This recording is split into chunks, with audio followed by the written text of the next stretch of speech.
Hi everyone, it's Bobby Laporte back again with another week of Calling the Game, where I share my own experience and insights while giving you valuable tools you can use to call your own game and plan the best moves for you and your team. So, my executive coaching clients bring me all types of contemporary issues that they're facing. And when I reflect on these, it does seem to me that many of them come down to a difference of approach in decision making.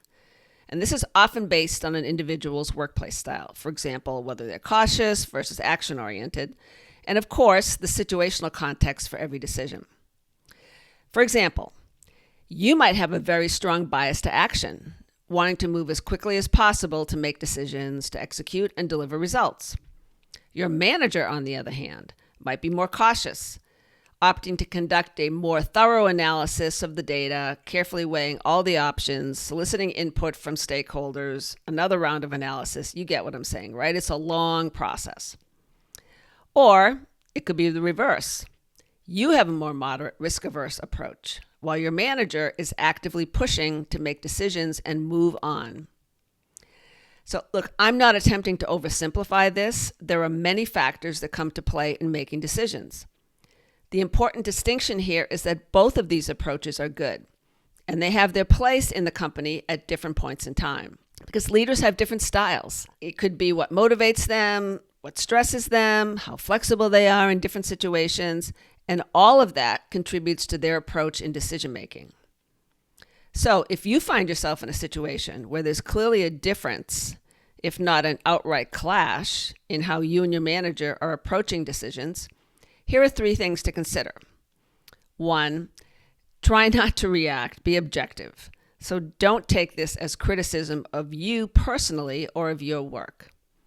2, reflect on, is this a pattern of clear differences in approach, or is this perhaps just more situational? And 3, to make a case for your approach, share why you need to move more quickly or more cautiously, as the case may be, and how it will impact your goals and the work of your team. So you're putting it into the business context. Look, decision-making can be anxiety-provoking and downright scary in a world where so many of the variables we work with and the context we work in are changing so quickly. So taking a more subjective, rational view, which I know can be difficult when you're in the middle of it, but that will help bring some clarity and some sanity, I hope, to the overall process. Now, having said that, I will say that one of the biggest curveballs that I see leaders facing now is how the timeline and the process for making decisions in a VUCA world, and remember, VUCA is volatile, uncertain, complex, and ambiguous, how those things have changed.